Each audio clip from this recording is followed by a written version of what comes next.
Good morning, Ally. How Good are morning. we? Oh, the world, life, all the things. Folks, you're going to get truly a treat today. It's truly unscripted in all ways. Jen's been attacked by a rose bush. I've been attacked by a painting project. You're going to get me completely unfiltered and on muscle relaxers. And, this is going to be unscripted in a whole new way. Yeah, listen, and we have, oh, maybe it's only that I see it on my end, but those who are watching, maybe you will see Ally flickering in and out the entire time. Don't know. I see you flickering, but maybe they won't. So yeah, I, I unscripted. can't, The maybe technology gods are like, you know what? technology is like mimicking what's happening, I think, in my nervous system. Probably. Like that's kind of how it feels at this point. Yeah. But hopefully you can hear what we're talking about. And if you are with us, as always, drop yourselves in comments. Let us know that you're here. Engage, interact, ask questions. You all know that Jen and I can fill 45 minutes easily, even without you putting anything in there, but we would prefer to answer your questions if you have them. So what are we doing today? We are talking about how do we cultivate and nurture our audiences along with our book. And I think, there's a couple of angles we can take this conversation in terms of patient. It's cultivating before the book is out. It's cultivating after the book is out. So I think that we can kind of split this up in a couple of different ways. But I think it kind of organically falls into the arc of the conversations that we have been happening over the last couple of months because let's see, what was last month? Last month we were talking about how to get organized. And then we had like AI and how to choose a publisher. And so like there's a lot of things that have been like leading up of like prep work. But I think one of the things that most authors don't really think about is like, how do I actually sell my book when the book becomes available? So there's that. So that is kind of in a nutshell what we will fill plenty of time with talking today with no script. Yeah, audience is so important. And I think where I would begin would be to say that you should be thinking about audience at every stage of the book's life. So I like to think about the book in a life cycle, which is very similar to pregnancy and labor. And so in a nutshell, and I describe this in my book, Do Not Write a Book Until You Read This One, which I can't show you because on the downstairs level of my house, which I can't get to because of my back. But in there, we describe the life cycle of the book and basically to say that like phase one, right, is like ideation, conceptualization. It's where the I first starts to spark, right? And then you're outlining, you move into draft development, right, where you're actually putting words down on the page and you're revising and you're editing. And then you head into the next phase, right, of production and working with your publishing company. And then you actually birth the thing, it comes out, you launch it, right? And then you are in a very long phase, which is just like rearing it, like raising it, talking about it, promoting it, right? And in each one of those phases in the book's audience is important. To me, it's not very effective if you're waiting to think about audience until the book comes out, right? From my perspective as a developmental editor, as a book coach, former ghostwriter, you need to understand, even when you're conceptualizing the book at the very beginning, when that idea first arises, who is this going to be for in the end? Well, most of us are motivated to book personally for like intrinsic reasons in the very beginning.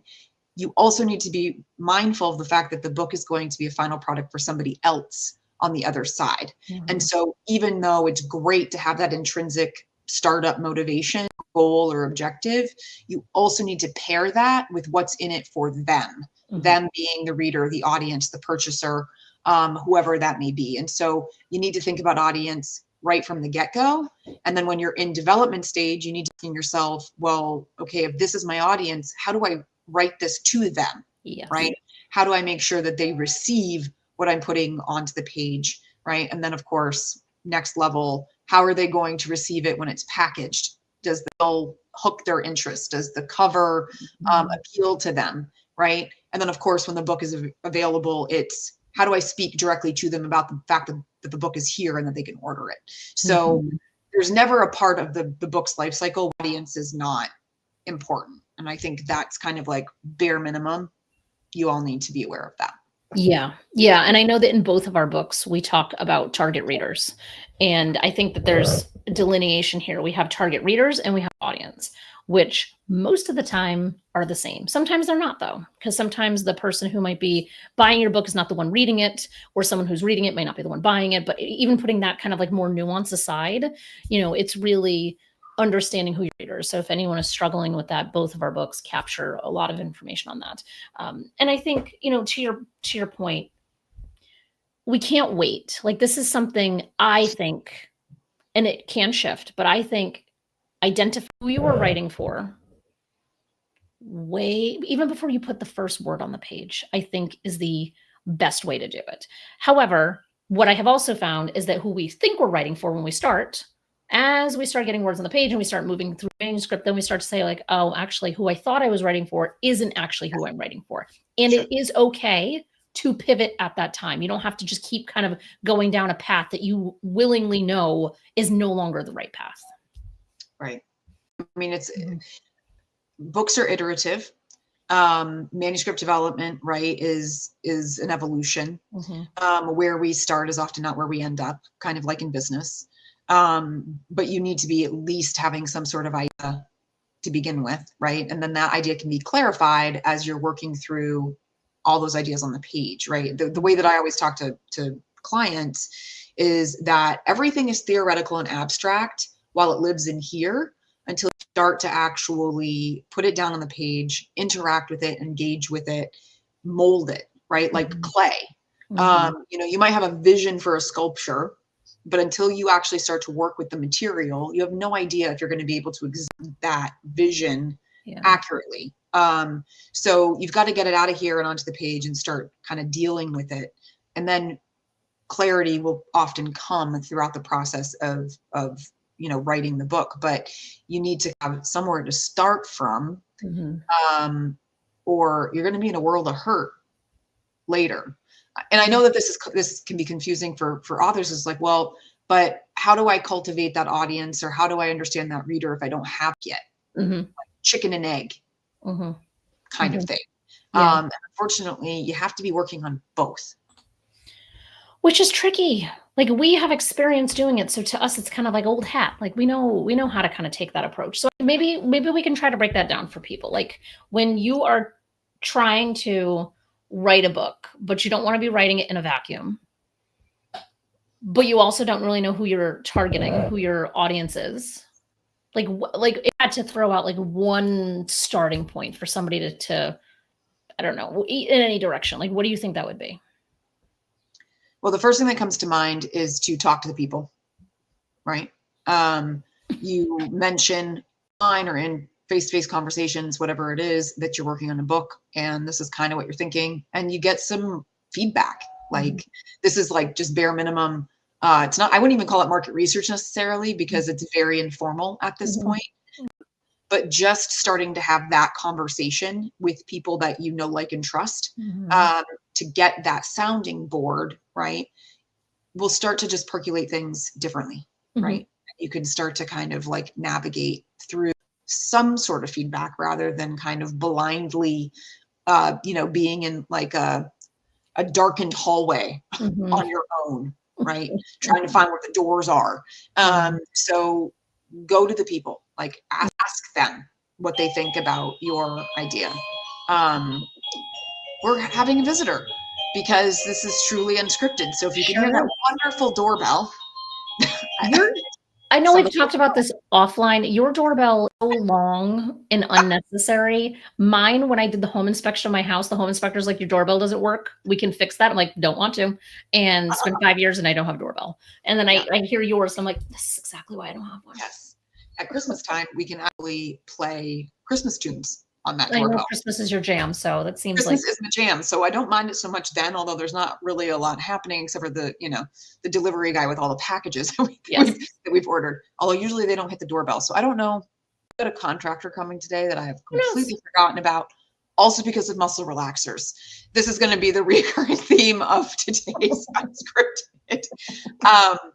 Anyway, back to regularly scheduled programming. So very thing is I would just start talking about my idea and just seeing what happens through that process of conversation.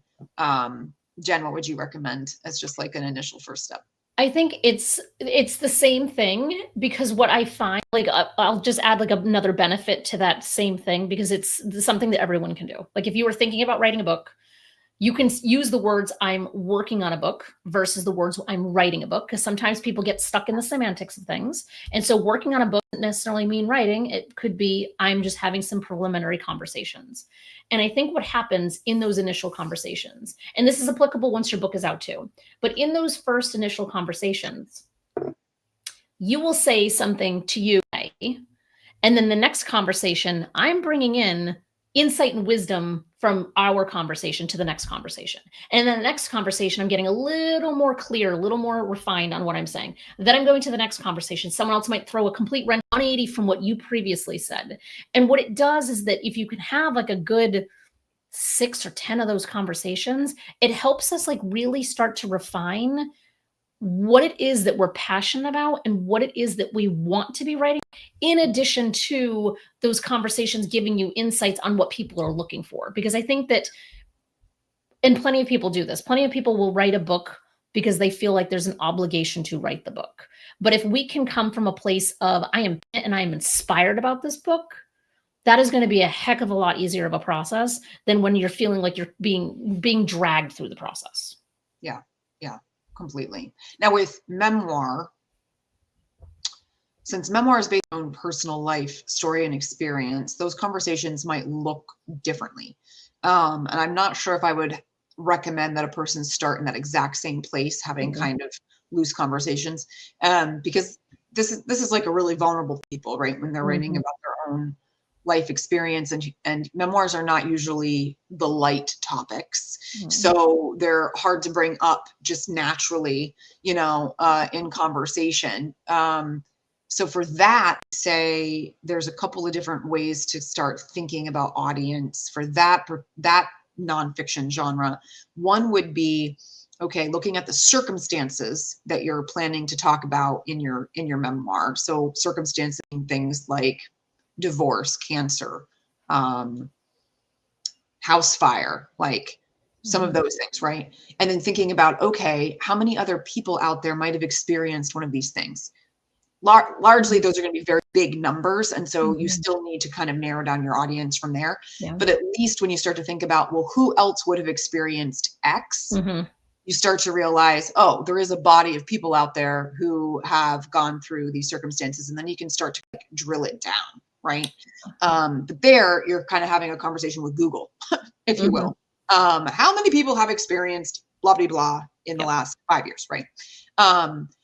The other way to approach that would be to not think about the circumstances that your book is about, but the actual emotional lesson that your book is about, right? Memoir is really actually not so much about the circumstances of your life experience, but what those circumstances have meant, what you learn as a result of those things that you've been through, right?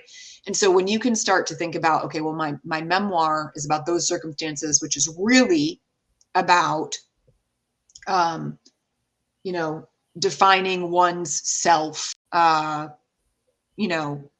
than being defined by others, or what resiliency looks like during uncontrollable circumstances, right? Then you're like, oh, okay, who is that person? Is it just those who have survived a house fire? Or is it also people who might have gone through chemotherapy? Also people who might have lived in a war zone, right? Like when you start to look at the emotional underpinning of your memoir, that also hints towards who could the audience segments be. So you might start with memoir a little more kind of like self-reflection or a little bit of research before you're just going out to the people to have conversations about hard things. But basically what you're doing is you're just trying to figure out how will my written word or my manuscript connect with other people who's out there to receive what I have to say. Yeah, and building on that when you do get to the place of having conversations. So you've done the work that you're talking about, and then you're at the place where you're having conversations with people. I write about this a little bit of this in my book, the Publisher Purpose book, where this is your opportunity to get people who know you in different lenses, right? Like when you're thinking about, because the totality of trying to write our story, especially when we don't know what the through line is, because a lot of people aren't able to even fully tap into those emotions. They're tapping into the experience or the storytelling of that experience. And so I find a best friend, a partner, someone who like went through some roller coaster of chaos with you. They're really good because you can say, all right, here's what I'm thinking. I want to write my story. I don't really know where the best place to begin is, and I'm not really sure where to end, because I think that's a lot of people's struggle too, is like, because a memoir is a snapshot in time. It's not an autobiography. We're not doing life to birth to death. Like that is not, nobody wants that. So it could be someone who knows you really well that can help navigate what that actually like, because I can say like, I don't know where the heck to start this. And then it might Yeah. be a best friend who's like, well, wait a minute, what about this thing happening? And my memory being faulty and flawed, I'd be like, oh shit, I forgot that even happened. So you have that kind of like, you have the people who know you to be able to kind of fill the gaps. And then you can go to people who don't really know you. It might be someone who's kind of like a business acquaintance, if applicable. It could be somebody that's, a parental acquaintance, someone who they love memoirs. And you could say, you know what, I'm working on a memoir. Here's what I'm thinking. Curious, like, is anything resonating with you? Is anything kind of like piquing your interest? Because they don't know you. They don't know the detail. They know maybe the high level level. They're Yeah. going to ask you different questions than the person who knows you. And if you can blend those two sets of questions together, I think you can really come up with a very well-rounded story from a memoir standpoint. Yeah. So that's like getting started, right? And so Mhm. then as you develop the manuscript, I would say you want to deepen that as you go, right? Until you have kind of a very clearly identified person that's your ideal reader that you're kind of speaking directly to. Now, in nonfiction, a little bit easier to do, I think, to kind of speak directly to your reader. Whereas memoir, because you're crafting basically a narrative that reads like fiction, right? It needs to resonate with your ideal reader, but you're not really like, and this is how you do X. So the approach is a little bit softer, right? It's more resonance instead of like direct relay of information. But during that manuscript development, you want to know who that person is so that you can craft that manuscript that's going to have them receive it. But this is also when you should be kind of on your social media or in your networking events or whatever, building, right? The people who are going to follow you and eventually pre-order your book, right? So this is where we're really cultivating and nurturing an audience. So yes, you're paying attention to audience as you're writing, but you also now need to start paying attention to audience outside of yourself, right? Side of drafting the manuscript, so that you've got people who are wanting it, at the time. So Jen, what are some of your, tips, tricks when it comes to doing that piece, like the external, like bringing people to you kind of thing? What's interesting is that I have my next book coming out called Promote Your Purpose. It'll be out in February. So I've established that since the last time we spoke. We have that, promoteyourpurposebook.com. I have a wait list set up. And I'm actually kind of like demonstrating what I was just about to say, and I'm not even trying to do it on purpose, is Segue. when we have something that we are trying to promote, what I find is that the very like aggressive sales tactic of go buy my book, that repetitive, like very in your face, like go buy my book. People aren't really like super interested in that, right? Like they're not like, oh my God, she's yet demanded that I buy her book 12 times. Now I'm going to go get it. Like it's not like a compelling argument. But what I do find compelling is bringing people along for the ride, right? Where I can even say that like the last time, like our last recording, I did an landing page set up and I was like, damn it, I need to do that. So like now it's set up because of our conversation last time. Someone might be watching this to be like, oh, she's human too. Like not everyone has to have it beautifully figured out, because I think that that's what the marketing is around books. Is it has to be big, you have to have a huge audience, it has to be glamorous, it has to be like this super sophisticated back end system. And I don't think any of that is true. Does that hurt? Absolutely not. Like if you have those things, you are going to get faster, but most of us don't have that. And so, what are the ways that we can be sharing the journey of authorship with people while we're moving through the process? So that way, it's like, hey, I met with my developmental editor today, and what they had to say, I'm super excited, I'm pumped about it. Or, I finally have my cover design, can't wait to share it with you. Like little things like that. It really is cultivating, because you're kind of like slowly bringing people in who are then more invested in your success, versus just throwing up social media posts that are like, coming soon, go buy my book, pre-order today. Those things, there's a place for that. But when we're leading, if we're trying to cultivate and nurture people, trying to get that quick win, it's not the most effective way in my experience. So I think just kind of dragging people along, because I think what you and I probably both take for granted is that everyone we know has a book. Average person does not know someone who's written a book. And so what if you are that person in someone's, in like, in your community, you're the only one that anyone knows that's written a book. Like people are looking to you. They want to know like how the sausage is made. They want to know what that experience, because you're like a role model to them.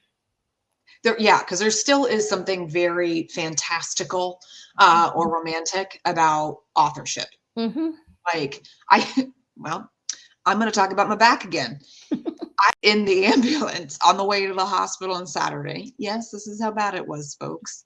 And the EMT's like, what do you do? Right? Small talk. Trying to distract. I got like the oxygen up my nose. I got the blood pressure cuff. I mean, like I'm all plugged up and like whatever, trying to have just like a natural conversation while I'm waiting for my pain level to go down. And I'm like, well, I'm a book coach, editor, and an author myself. And it's like, Mm-hmm. the instantaneous, like, really? Mm-hmm. Like we're some sort of unicorn. Yeah. That's like the kind of a normal response that I often get from people when they ask me at any number of places, the hairdresser, the chiropractor, like whatever. So there is this like intrigue for folks. Mm-hmm. And when I've said that, I have seen people go and creep up on my LinkedIn page or my Instagram page, right? And these are not friends and family, right? These are strangers. So I do think that you want to work that angle, because there is this curiosity and interest for people. So there's that piece. I also think that you should start with your friends and family, like your inner network, because those are the people who are going to be cheerleaders. And so they're going to tell their other parts of their network who might not be your inner circle, but are their inner circle, right? So it has that kind of like ripple effect, if you will.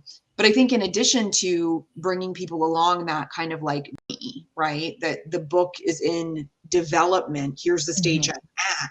When you've got a prescriptive nonfiction book, especially, that's connected to your expertise, connected to your business, connected to your speaking gigs, whatever it is, right?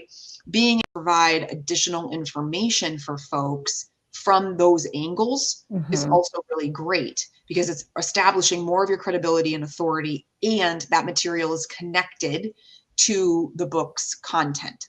You can do this with memoir as well, depending on what your goals are. But for example, I worked with a client, Sam. He has a memoir, and his journey is devastating. He was a person who sexually abused as a child by a priest, but he wanted to use his memoir to try to break open the conversation around this happening for others, right? So Sam has an opportunity to talk about, what do we know about this issue? What laws have been created, if any? What resources are available to others who have experienced this? What do if somebody discloses to you as an adult that this happened to them as a child? What's the latest news? Like, has somebody else been reported? Has some other town found multiple victims that have come forward, right? So there's still lots of ways, even with memoir, depending on what the experience is of that author, to put out information that Mhm. others actually do want to know. Other people care about those things. Mhm. Um, so it's not just talking about the author journey, but like be the expert on the Mhm. thing that you are the expert in. Mhm. And you are either the expert in your business and what you do, or you're the expert in your own life. And Mhm. a lot of people who've been through things that are like that, they don't just let them happen. A lot of people look into them. They do Mhm. research. They try to figure out more about what they've experienced. They try to find help and Yeah. advocacy and information, right? And that's all great fodder. The fact that the experience is devastating. It's great material though to be spreading to other people, Mhm. because chances are you're not the only one. Yeah. And I think that's why when you were talking earlier about audience, it's thinking about what is my truth? What is your truth? And what is the universal truth? Yeah. And I think that that is such a component because you were talking, and I think of it from what you were saying about the emotional, right? I Yeah. think most authors are not capable of getting to that emotional depth and through line independently on their own. And this is why developmental editors, line editors, copy editors can help bring in that emotion that may otherwise be. But I think this is where that work in the beginning part of the process really comes into play later because you have those layers of depth where it might be that my memoir, like called House on Fire, there is obviously a house fire that is part of the story, but it's more of the figurative house fire than it is the literal house fire than anything else. And when I look at those entry points for people to be interested in this, life is diverse. Like we have all a wide range of lived experiences. And so someone might want to read it because I'm talking about being queer. Someone might want to read it because I'm talking about being adopted. Someone might want to read it because I'm talking about adopting someone. Like there's a whole bunch of other things. And that's why the more we can know what our truth is versus the universal truth is, the more we can kind of adapt with things that are happening. An opportunity that I did not take because it just didn't good, but if someone else had a book about house fires, it would have been a great opportunity. Is when not that there aren't wildfires happening all over the place right now still, Yeah. but when Los Angeles County, right, like when it was just really kind of complete engulfed, that would have been a prime marketing opportunity for me to start making relating my experience from a house fire to the experience of people losing their homes in a wildfire. Even though on the surface those two experiences have the commonality, lost everything because of fire, the actual emotional experience is dramatically different when you are part of a group of people where it's happened to versus being like Yeah. the only one that it's happened to. And Right. so if I had been, interested, sure, I could have like started to write some content about it, maybe pull in some statistics of how many people lose homes. And that would be the thing that raises my profile up for people to be like, oh, she actually kind of knows a little bit about this because I know a little bit about it from my own lived experience. But there are people who study these things for a living, and that is what they know. So, like, are there people who, whatever you're writing about, whatever your journey is, are there people who are experts, not from the lived experience standpoint, but are from an expert standpoint? Are they putting out materials and share to say, like, hey, I talk about this a little bit in my book? I really want to highlight this person because then it's not all self centered about Right. us because people are not looking for the self centered ego on display. Right. Yeah. I mean, so one of the things that I talk about in Do Not Write a Book until you read this one is that you are the CEO of your business, right? So if your book is a business, what we know about business, right, especially when we're trying to attract customers, is it's always what's in it for them, right? Mhm. And this is also true with books. What's in it for your reader? That's the perspective, I think, from which you need to be thinking about your promotion and how you're cultivating and nurturing your audience. So I think what you're suggesting, Jen, right, is yes, to some extent, people want to know you, but at the same time, they also want to know what you know. And Mhm. sometimes what you know is more impressive than just you talking about your own opinion and perspective. Mhm. Sharing Mhm. other experts in the field, sharing other books on the same topic. This Mhm. actually boosts more of your authority and credibility because it's not just the me show, Mhm. right? And it's not just based on your one isolated experience, whether that's prescriptive nonfiction or memoir. When you can actually quote others, when you can point people to other legitimate resources, those are all really amazing things for elevating yourself and your voice, because it's not just centered around the I, right? The ego. And we do have a prior about ego getting involved in writing and publishing.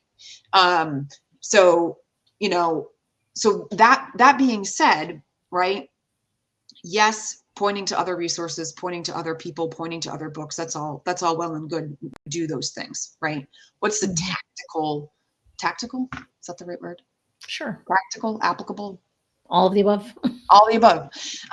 Ways of cultivating and nurturing an audience, right? Like a lot of authors struggle with this. I feel like they get through the writing of the book and then they're like, oh, thank God, right? There's this like relief. And then we're like, no. Oh, no, there's a whole new race.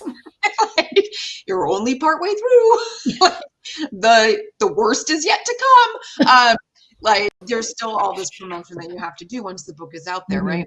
And you should be doing that along the way, but like, let's assume that you're trying to finish the book and then turn your attention to promotion. What are the things that you can do? What are the activities or the actions you can take to actually do what we're talking about, cultivating and nurturing the audience? So a lot of what we talked about in terms of sharing resources, talking about things, right? Those are tangible, but where do you do them? Well, you can do them on social media, do them through a blog, you can do them through an email list. Those are all basic things that you should have as an author. There are some people who are a little bit resistant, right, to the whole online space. And I get that, especially right now, volatile out there on the online ether. So what else can you do? Well, you can go to in-person networking functions. You can, do some very discerning or intentional kind of searching on your social media to connect with very specific people, right? That might be those experts or resources, right, in this realm that you're trying to promote, and do some like what I would call relationship or relational marketing, where you're specifically trying to connect with folks that are directly aligned with what you're trying to do, right? Develop relationships, because then maybe they share something of yours with their network, right? And so now you've got kind of cross promotion happening among their circles and your circles. OPED, so writing in a piece, to local outlets or bigger outlets, right? Gets your voice out there, gets you to talk about some angle of your topic, gets you to get people to know who you are, right? And hopefully back channeling over to those social media sites or websites, right? Guest blogging on other people's platforms, doing info share or swap with other authors perhaps, right? There's lots of ways to do this. And yes, a lot of them rely on online platforming, but if you want to get out there and rub elbows with like set up coffee chats, go introduce yourself to your local independent bookstore before the book comes out, and how they want to work with local authors, or if they want to work with local authors, right? Go and talk with your librarians. So if you're like, social media freaks me out, it's a lot to learn, I don't know that I want to hang out there, hit the pavement, my friends. And I know it sounds like a lot of work. Well, because it is a lot of work. Yeah. Because it's, hitting the pavement versus a social media space. I just talked to an author last week who was so reluctant to even think about social media. And I was like, then don't. And the amount of permission that was granted to this person in this moment where I was like, then don't. Like, I could see the wave of emotions of like, oh, okay, I don't have to do that. Because unless you are already there, unless you already have kind of like some momentum going there, even if it's just, it could be, friends, family, doesn't mean it has to be like this big, like external audience. There are so much more productive ways in which you can get in front of the right people. And it's exactly what you're saying. It's like walking to the local library. It is rolling in to a book fair. So many places have book fairs that will any authors that are part of it. Like try that out, right? And build those connections and relationships before you need them. I think that is a key thing too, because if we are coming into the conversation in a very transactional way to say like, hey, Ally, what can you do for me?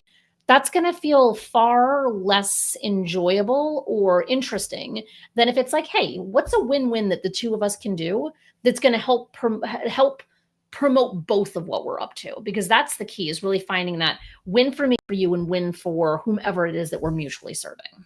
Yeah. And it needs to be a back and forth exchange, right? Mm-hmm. Like, I'll tell you something that irritates the crap out of me. Do tell. Do tell. Yes, exactly. So right now I'm currently acting as the president of a nonprofit writing organization here in the state of Vermont.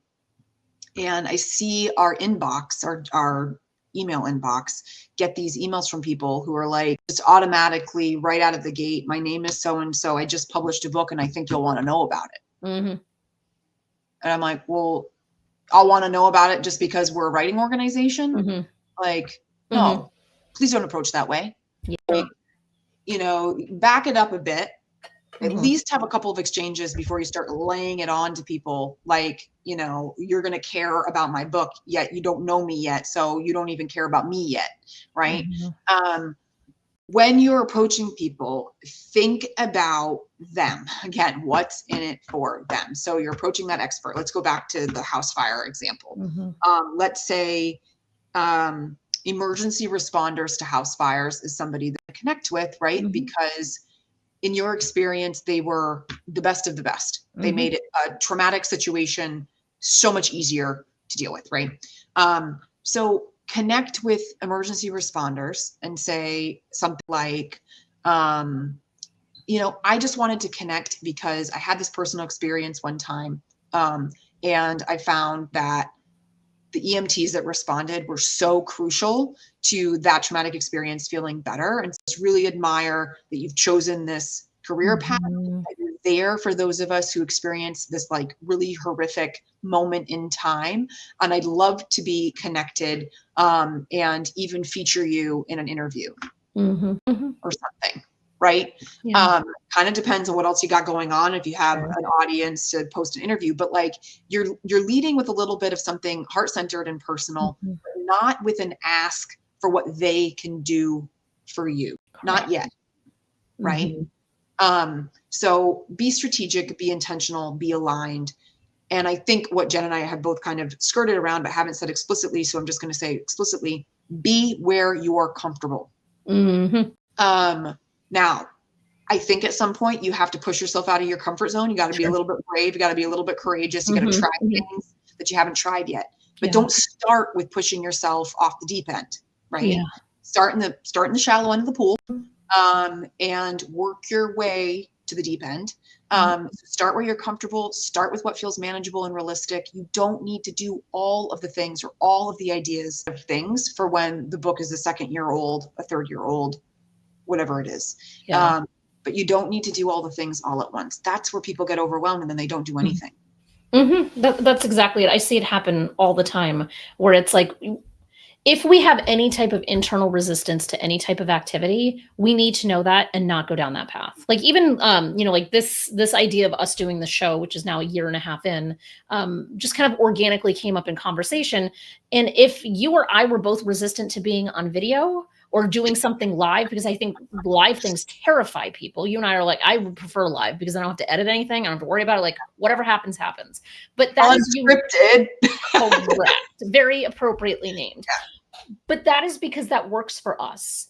The idea for someone else to be in an unscripted environment and a live environment would probably terrify them to a place of paralysis. So that's why we have to kind of know where we organically feel good and really how it feels in our body, and if it is aligned with the bigger purpose and the bigger mission of getting more people to read your book. So I think that has to be where you start, is like, does it feel good? And if it doesn't, then don't do it, regardless of what expert tells you to do it. If we think about, unfortunately, publishing is very predatory. Marketing is also very predatory, where you're going to have a marketer who is going to convince you to do Facebook ads because they're selling Facebook ad services. It doesn't necessarily mean that that is indeed the right path for you. So like really rein it in, take a step back, identify what you like to do, and then identify, like you said, those couple of things that you can start focusing on. Because I think that there's this big fanfare that the book comes out, we put all of this energy, all of this time, this big commitment into launching the book, and then you see a spike in the sales, and then all of a sudden it falls off a cliff because now you're not out talking about it because you burned yourself out in that first 2 or 3 months of the book being out. And it's like you were saying, like, it's like raising a human. Like the book, it now lives on forever, and it will be as successful as the amount of energy that you put into it for the long haul. Yeah. Yeah. The other thing that came, so Facebook ads made me think of this. So choosing what feels aligned, right? But then this goes back to audience. Where is your audience? If your audience isn't even on Facebook, you'd be pissing away your money on Facebook ads to try to reach people that aren't hanging out on that platform, right? So while you're nurturing the audience, you also have to be thinking about your audience, right? Are they going to the library versus the bookstore? Are they going to book fairs, right? And festivals? You know, what platforms are they hanging out on? What groups are you already a part of where you've got readers? Like, here's a really interesting example. I joined a Pilates studio this year. And love this group of women. Almost every class I go to, there's chit chat in between, you know, planks and whatever about what books people are reading. This is like a huge community of women who are into Pilates and just by listening, also very much into reading. They bring books to each other and swap in the lobby sometimes, like after a class. And so I was like, okay, interesting. So people are really into books. Just doing the thing, going there for Pilates, right? Kind of new to the community. A lot of them had already been going here for a while. I just started going in January. And so after class one day, we found ourselves all in line at the coffee shop afterwards. Pilates. So they're also coffee drinkers, right? What a Venn diagram. Like, yeah. And they're like, you know, hey, Ally, tell us a little bit more about what you do, right? And so the spiel, right? Yeah. And then like the immediate. There's a celebrity in our midst. Right? And then they're like, well, what are the books that you've written, right? So out of a community of Pilates women, right? I gave away one book. I sold another. I went to class a few days later. So-and-so's loving your book. They're going to let me borrow it after they're done reading it. Right? I didn't go to Pilates, you know, thinking like this will be a place to market myself or market my books, right? Yeah. But now that I'm in this community, people know me, they like me. The book is starting to circulate among some of these women. In the back of my mind, what am I thinking about? How can I leverage this new community that I have that seems to be interested, right? Is it Pilates and poetry? Is it Pilates and book club? Like maybe there's something there, right? So just think about where your audience might be, and you might not know yet. You might have to put yourself out there and be willing to talk about your book and express that you're an author and you have a book in order to find out who's out there that might be interested, right? You just don't know, but you have to be at least at minimum baseline willing and ready to talk about your book as soon as you start thinking you're going to write and publish a book. And I think sometimes not knowing what our plan is, which is very counter to my entire approach of having like a strategy and like really understanding like what is it that I'm trying to do and how am I going to get in front of readers. Sometimes not knowing and letting the book decide for us is also an incredible opportunity, because like in your mind, like you never would have thought that Pilates, like if you do end up doing something like Pilates and poetry, but like how the hell, like, because the book is the one that like, and you in support of the book is what kind of like brought you there. And I think that that's really impressive and amazing when we just kind of like give up control sometimes. Like we need to have a strategy, otherwise nothing's going to happen. But within that strategy, have some loose parameters. It doesn't have to be super rigid to say, you know what? I don't know where my memoir is going to take me, but I'm just going to kind of like sit back and see who I'm getting feedback from, who's talking about it, who's, you know, working on it, reading it. Because I found with my memoir that I was in book clubs of like mental health practitioners. Mental health practitioners reading them in book clubs seemed to be my sweet spot. Did I realize that mental health practitioners had book clubs? No, I did not, but it makes sense that they would, right? And so like mine was a good, just like a good case study in a way around certain things that I was writing about. And so like I wasn't able to even plan for that, is my point. Where Yeah. it just kind of came and I'm like, ooh, here's an opportunity. And so then I'm like, where are there other mental health people hanging out? And are they doing book clubs? Maybe I can position the book for that because I've already had success with these others. Yeah. Well, and the other thing too is to think about the circles that you've been in prior. And can you go back to them with any kind of interest? Is there any kind of overlapping, alignment between what you're working on and then having been a part of that circle before? And this is another example. And Jen, you made me think of it by talking about mental health professionals. Earlier on in my business, before Dear Universe came out, and I was doing content writing and copywriting, a mental health organization came to me and asked me to come and be a speaker and basically do a workshop or presentation on how mental health professionals could do content writing. They didn't know what to say in their blogs. They didn't know what to say on their social media. They didn't know what to write in their about pages. Like, they didn't know how to promote themselves online. Really good at what they did, right, as service providers or mental health professionals, but trying to market themselves in an online space, just completely overwhelmed. So I did this presentation for them. That was probably 2019, 2020, but predating Dear Universe, my memoir. They came back to me this year and they said, your presentation all those years ago was one of the most like watched and one of the most like helpful to our community. We know that you're not doing that now and that you're doing this other thing, but actually there's lots of mental health professionals who are thinking about books. Would you come back and speak to us from that lens? You're like, sure will. But in my mind, never connected the dots. Yeah. Consider like that particular group of people, right? And then I thought, oh, well, now that you put it that way, that makes total sense, right? But I hadn't thought of it. And then I'm like, where else have I been? What other groups or communities have I been a part of previously that might still have some sort of tangential connection to something I'm doing now, a book that I have currently?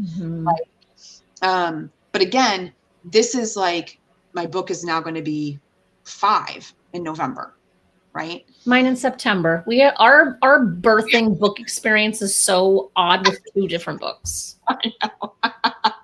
The memoirs both around the same time, the professional books both around the same time. It is really, really wild. But I feel like there's certain things that you just don't get right away. It comes with like age, like the age of the book, the time frame, your evolution, the way that you think about things differently, right? So you've got to just be where you are, right? You're in baby mode if the book is just about to come out, right? Or it's within the first year.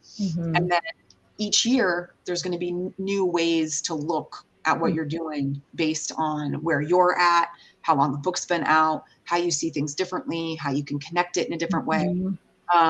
So give yourself grace and give yourself time. Like there is no deadline. Yeah, it doesn't all have to be done at once. And here, so I have a methodology that I've called the Aspen method. So it is assessing, strategizing, it's planning, executing, and nurturing. I'm trying to like see it in my head. So it's assessing, strategizing, planning, executing, and nurturing. And what I find it to be like a full cycle, right? Because we have to start off by like assessing just the lay of the land, like assessing our interest, our goals, like assessing literally everything. Then we need to add a lens of strategy to it because like there's no sense in coming up with a goal if there's no strategy to it. Then there's planning it, right? So now, okay, I've kind of figured out what I want to do, but now I actually have to like plan the thing. Then there's like, now I have to execute the thing. But the final piece is the nurturing side, right? Like you put all of this work into figuring out what and how and when, that we now have to kind of circle back around to like, how are we actually going to nurture that opportunity? But by the time we're at the place of nurturing, which like I'm thinking about the 5-year arc of like both of our memoirs, it's like, now we have to go back to the starting point and reassess and re-strategize and replan and re-execute all over again, right? So I think for some books, that life cycle of that, just that cycle might be that every 6 months you're doing this. For others, it might be that you're doing it every 5 years because a book is a lifetime commitment unless you take it off of the internet. And even then it still lives on forever. So I feel like there's something to be said about like coming back to it and like giving yourself like, okay, like it's been out for 5 years. Maybe now's a chance to like reassess and just kind of see what makes sense for me now, given everything that I've learned over the last 5 years. And I think especially like, so with memoir, your life experience is your life experience. When you're looking at your memoir 5 years later, and I know that I've done this, I'm going, oh shit, I would have written that totally different now than I did then. Or I've discovered new layers of understanding of that experience that I didn't know when I wrote the book that I have now. Can't do a lot about that, right? Like new editions of memoirs aren't really like a thing. Yeah. But in the prescriptive nonfiction space, right, with business books or things that are based on your expertise, your business and the industry or field where things might change or shift, right? Like I think the 5-year mark is a good year to be contemplating whether or not there's a new edition or there's a way that you want to talk about the material in a new way, but then re-highlighting that the book already exists. Right? So again, there's just certain things that you're not going to do in that first year, right, of your book, but that there's new opportunity however many years later because of any number of factors. But I think going back to what I said about your book being your business, in a business, right, we would evaluate our strategy. We would have a strategy. We would come up with some sort of business plan for the year, maybe a budget, right? So I feel like, sorry, all this dinging with these text messages and I lost my train of thought. Budgeting.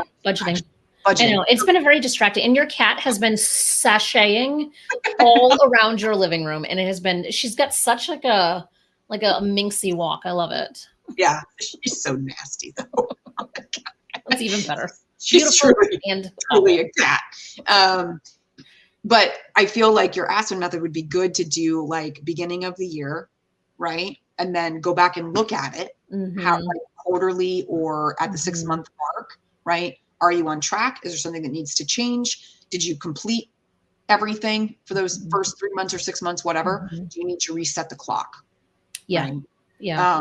And picking manageable objectives, right? Like we might have these big goals, which are wonderful, but we still have to have tactics that align to those goals that are manageable, especially if you are a one-person show and you are trying to promote your book while also trying to have 900 other things be, taking up your mental bandwidth, your physical bandwidth, et cetera. So like pick 1, 2, 3 at most and start to kind of explore those and then reevaluate, say like, all right, did this actually work? Yes, no. And then also know that sometimes we need certain lengths of time to see if something is going to work or not. Sometimes we see immediate, like, did this work? Like if you go to a book fair, no one talks to you, no one comes over to your table. Okay, something's probably amiss. Like what do I need to change? Is it the banner is not clear, that it's not attractive, that I just have all the books in a pile and the spines aren't even facing out? Like who knows what it could be? Like that's an immediate thing. But if you're putting out content, long form content, whether it's LinkedIn or doing a LinkedIn live or, whatever the case may be, it might take some time before you see the engagement to know, is this successful or not? We can't just do something once and move on and chalk it up to a win or a loss. Yeah, totally true. And I think like 3 things to focus on is good, because I feel like if you do too many things, you can't track them all, right? You'll likely need to do those 3 things multiple times in order to truly understand whether or not they're successful. Yeah. Right? Change too many things at once, then you're never going to know what's actually working. Right. But then back to the number piece. The idea of build it and they will come. Put it out of your mind. Not a thing. Goodbye, Kevin Costner. Goodbye. Okay? Goodbye. Oh, I do like Kevin Costner. But, you're going to need to cultivate. Cultivating takes time. Cultivating and nurturing is intentional. It's not like you're going to put one post out and 100 people are going to come and subscribe to your email list or like that post or, whatever it is. So you need to be realistic, right, about how quickly this will happen, which is also why we would recommend that you start doing this earlier on in the development process of the book, so that when the book comes out, you don't have 3 followers. Yeah. Because it takes a lot of touch points. It takes trust. It takes building those relationships and connections, getting in front of those people multiple times to bring them over. Yeah. So, You just need to be patient with the process and with yourself, and remember quality over quantity, right? Yeah, I Because think that's even if great. you found a way to gain thousands of followers overnight, what are the chances that in that quick hit of, Mhm. 2 or 3,000 people, that all of them are actually really your ideal Yeah. person who You're wants or needs your book? better off with a 200-person mailing list that's super engaged than a 20,000 one that nobody opens anything. Like, so I think that, and we live in such a hustle grind culture Yeah. where success is based on vanity metrics. And the reality is that if you look, there are people that have massive mailing lists that are not effective, and others that have like these really small curated lists and they're like really on it. So I think Yeah. that's a huge piece of it, is, and also not try not to get discouraged too quickly, because that's also, it's easy when you're like, oh, I did that and it was crickets, or, like, and I think that that's what brings up that feeling of like being exposed, because it's like, it just, now you're like, oh, now the world is watching or not watching. And I feel like a failure because so many people didn't show up to this thing, or because again, it's so many vanity metrics. Sometimes you only need one or two, though, right? Mm-hmm. Like one or Sure two do. really great people, and then that's it. Those two Mm-hmm. people tell another two people who tell another two people, Mm-hmm. right? It depends on the Uh, goals, right? Always and goes it back to the can, goal. yeah, like it can be hard to look at it that way, but I think I would really encourage people, as we're wrapping up the hour here, you worked so hard Mm-hmm. to get your manuscript to book form, Yeah. right? And to be intentional and thoughtful and strategic and aligned. You've worked too hard to just give up during marketing and promotion because it's a new skill set, or Mm-hmm. it's a little bit challenging, or Mm-hmm. you're not getting the results overnight, right? Mm-hmm. Yeah, it's Developing not your book overnight. didn't happen overnight. So developing your audience isn't going to happen overnight Mm-hmm. either. It's like planting. Like, we use the word cultivate, right? Like, it's literally like planting a garden. You just drop seeds in today and suddenly you have fruit or vegetables. Like, it takes time, energy, going back to it, tilling the soil. Like, there's a lot that goes into it before something sprouts. And sometimes you get this, trying to grow a watermelon, sometimes you get this like lopsided nightmare and it's not even edible. And other times you have like this beautiful thing, right? But like, you don't know when you put it in the ground which one's going to be the beautiful one, which one isn't, right? You don't even know how many you're going to end with. So Yeah. like, it's just really just trying to stay the course and not getting discouraged and giving up too soon. Cause I feel like, what is that? Like 3 feet from gold, right? Yeah. Like, so many people, like, they are so close to the thing that will work and they give up right before they hit it. Yep. Yep. So folks, don't give up. Yeah. And we hope that in this episode, you found some really great perspectives, as well as practical tips and strategies for cultivating and nurturing an audience for your book. And of course, we would love to hear from you. So if you're catching the replay, drop something into the comments for us to get back to later. We are here. We've been here for a year and a half now. We do see the comments as they come in. I don't think there's anything to respond to in this particular one that's showing up. But please, if you have further questions, ideas, inputs, takeaways, ahas, whatever it is on this particular episode on cultivating and nurturing your audience, drop it into the comments. We will be sure to respond. Jen, before we wrap up, what would you like to promote today? My promotion is that I finally have the wait list set up for my new book, which is called Promote Your Purpose. TBD on the subtitle. I've got a lot of ideas, can't land on one of them. And it will be out in February. So I got a long runway for this one. So if you're just interested in kind of knowing what's going on with that and some behind the scenes access, promoteyourpurposebook.com. Wonderful. Love it. I have got a second run of the very popular workshop that I ran in first quarter of the year called Writing a Memoir That Matters. Love it. How to validate your idea and turn pain into purpose. That is happening at the end of the month, Wednesday, June 25th at 11 a.m. Eastern. And registration is open. So if you're working on a memoir and you want to make sure that you're on the money with your idea, then I'd love to have you there. And we are available all the places and are happy to help at any time. So feel free to reach out to either of us for any of your writing, publishing, marketing, all the things. We're here. Anything books, we're on it. And we'll see you again next month in July. We'll be talking about timelines and process, things that you should be looking for, key milestones when you're writing and publishing your book. So we're looking forward to that episode. Yeah, and by then your back will be better and I won't have thorn damage in my feet. We can only hope. That is the goal. Oh my gosh. All right, everyone. We'll see you again next time.